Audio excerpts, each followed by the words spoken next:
So, welcome everyone to Seattle Atheist Church. Welcome atheists, agnostics, anyone who's curious, you are welcome here. And we call ourselves an atheist church because you will never hear anything supernatural talked about from the podium. So, our church is founded on the principles of scientific naturalism and secular ethics. And we invite anyone from the congregation who would like to give a talk. Also, you are welcome to give a talk. So what we do is we bring in a variety of things, we talk about them, then we get into a circle and we continue the discussion after the brief presentation. And one of the challenges that we face being an atheist church is there are so many things to talk about and we don't necessarily have agreement. So the third piece that we're working on is also how to have civil discourse and talk about ideas without necessarily making them personal, and so that's also a big part of what we do, as well as creating community and celebrating community together. So today I'm giving a talk on Michelle Alexander's book. It's called The New Jim Crow, and it's a big book with lots of ideas in it. And so I'm focusing specifically on one of the ideas in the book, which is the challenge of bringing people back from prison. And so when people come home from prison, one of the big problems is they're coming home, they don't have jobs. A huge percentage of them don't have a place to live, at least 50% of them don't have a home to come home to. And so one of the arguments is that this might lead to a cycle where people are going back in jail because it's very difficult to make it on the outside world even after you've served your time. Especially because, as we'll talk about, things, job applications, housing applications, all of that have that little box that asks you, have you ever been convicted of a crime? And once you click X, yes, then you go into the circular file and never really get a chance after that. So the Anti-Drug Abuse Act of 1998 granted public housing agencies the right to evict any tenant, household member, or guest engaged in a criminal activity, not only in but near housing. So the situation that this caused is that even when somebody comes home from jail, and they might want to go to a relative's house and sleep on the couch for a while until they get themselves together, but it's very risky for anybody to let somebody stay with them. So not only can they reject anybody who's been convicted of a crime, but if you've even been arrested for a crime. And if any of your guests engage in a drug-related criminal activity on or off the premises, you can be evicted. And there was a court case called Rucker versus Davis that went all the way to the U.S. Supreme Court, and the court held that under federal law, public housing tenants can be evicted whether or not they had knowledge of the alleged crime. And so people like William Lee and Barbara Hill, who were elderly people, got evicted from their housing when their grandsons were caught smoking marijuana in the parking lot. Herman Walker was evicted when his caretaker was found to have drugs on him, and Pearlie Rucker was evicted because her daughter was arrested for possession of cocaine blocks away from her home. When I was in college, I was an attendant for a guy who had post-polio syndrome. And we happened to be living right by a college, and so he had wonderful people taking care of him. And at some point, he lost, he was ill and he went to the hospital and he started to lose some of the assets that he had before. And I remember talking to the doctor and asking the doctor wanted to now release him. And I said, he is at the point now where the last person who took care of him was this guy who was schizophrenic, who went off his meds, and then threw a television at him. And he was now he wasn't ever going to be able to live near that university anymore because it was much more expensive. So they said, well, he could get a place down by Candlestick Park. And I was talking to the doctor and I said, he's totally disabled. Like, you know, he can hardly walk, hardly move his arms. He will be at the mercy of whoever comes or doesn't even show up to take care of him, right? So if you can imagine somebody who's in a situation and they're a disabled person or an elderly person and they could be evicted because a person who came to take care of them has drugs on them, it's just really terrible. And she says people who are not poor and not dependent on public assistance for housing do not need to fear that if their son or daughter or caregiver is caught with marijuana at school or shoplifting from a drugstore, will find themselves homeless, right? And so they can't even allow people to stay with them even temporarily because it's very, very risky. So 65 million people have criminal records, and about 50% of people who are on parole supervision turns out are homeless. So the Corporation for Supportive Housing found out that when state prisons help people find supportive housing, the recidivism rate dropped 74%. And so then the next thing is the finding work. So a lot of people, the condition of their parole is that they need to find work, but of course they have to tick the box that says that they have been in jail. And so surveys of employers said that less than a quarter of employers were willing to consider hiring somebody who had been convicted of a drug-related felony.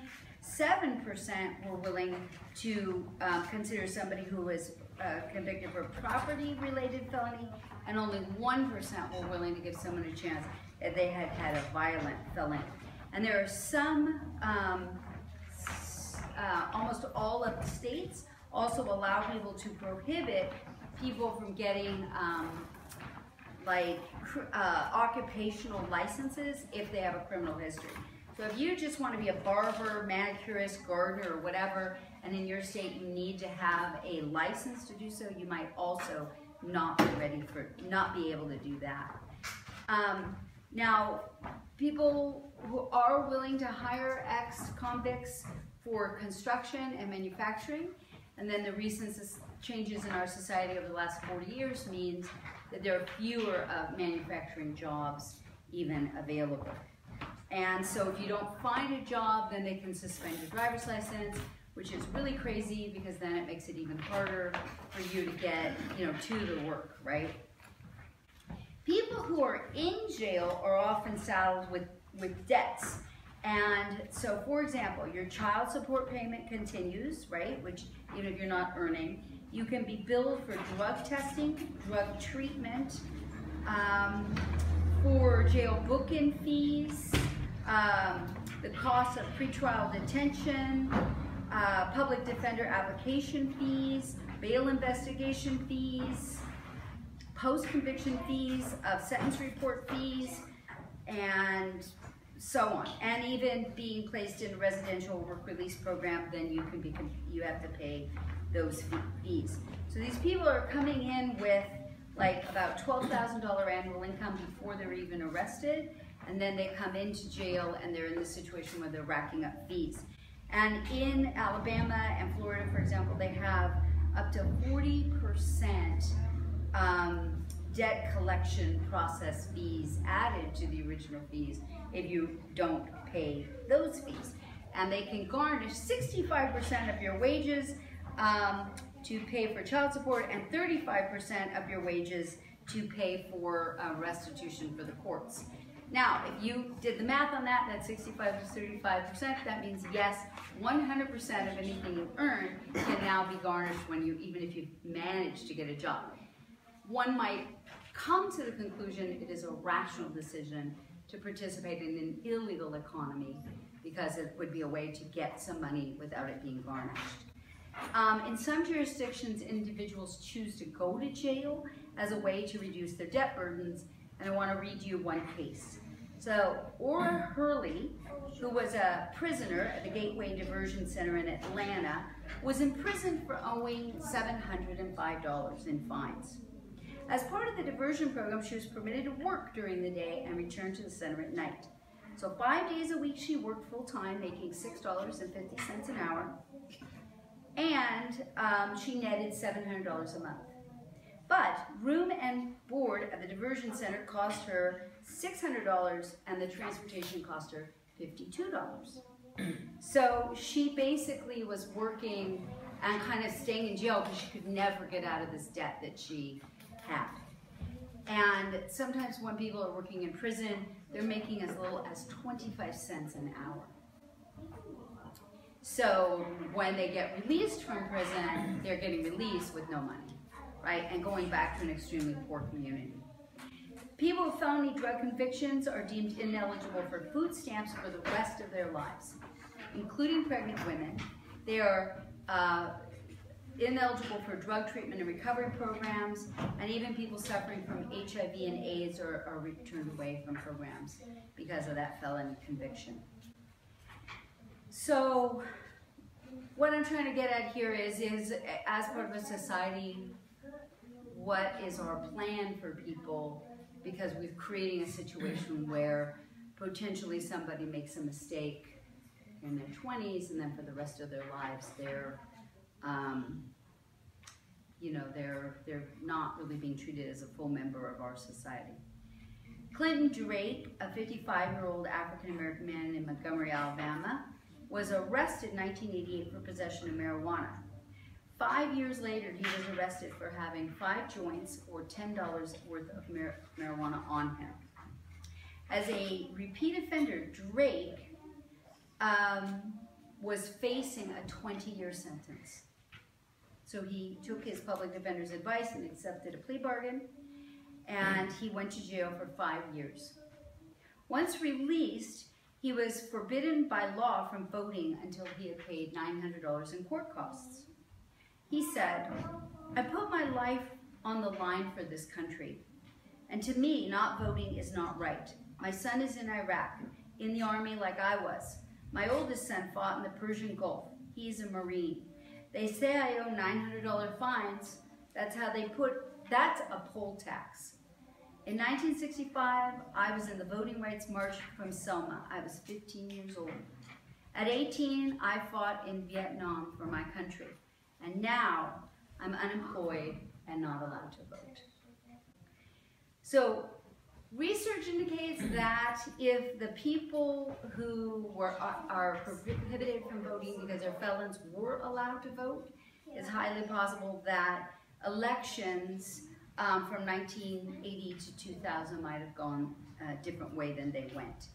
And as they point out, it's not just the big elections that they're barred from, it's also local elections and things having to do with, what's going on in their children's school and things like that. All right, so what can be done about it? Okay, so first of all, understanding that the whole justice system is huge money.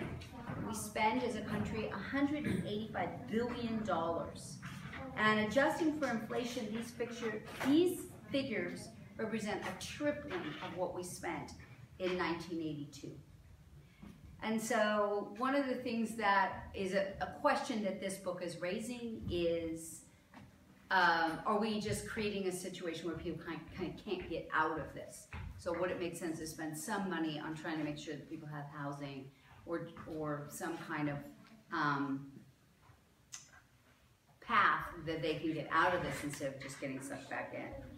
So there is something called the National Employment Law Project, which advises employers that flat bans are illegal and that you shouldn't just discriminate against people with criminal histories, but you should consider the nature and gravity of the offense or offenses, the time that has passed since the conviction, and the nature of the job being sought.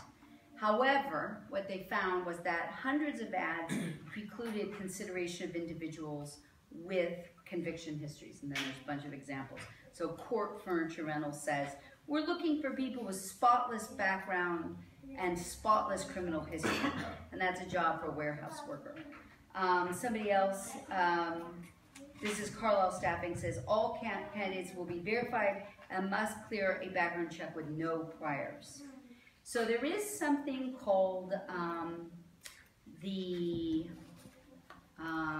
basically there's a movement to try to remove these boxes, and not that a company cannot consider your prior record, but that you should that it wouldn't be considered until later on in the hiring process, and it wouldn't be a pre-screening criterion. So we would have a chance to apply for a job based on their current merit. But there is it's called the Ban the Box campaign. And so it gives people a chance, but it's right now only in a few places like San Francisco, and it only applies to their public employment. Okay, so what are some things that we might be able to do? So public defender's offices could be funded at the same rate as prosecutor's office to try to eliminate unfair advantage that people who have money have when they're convicted of something. We could rescind mandatory drug sentencing laws. We could legalize marijuana. We could also adopt meaningful re-entry programs.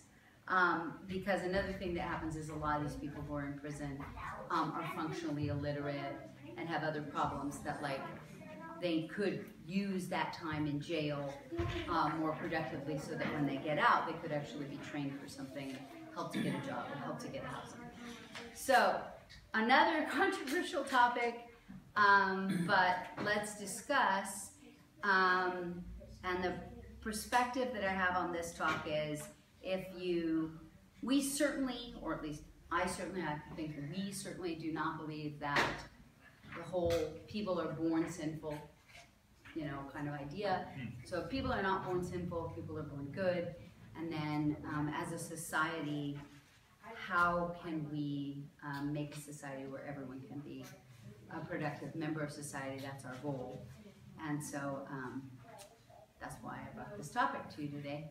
I'm going to end the way I like to end, which is with atheists believe in good because good works in non-mysterious ways.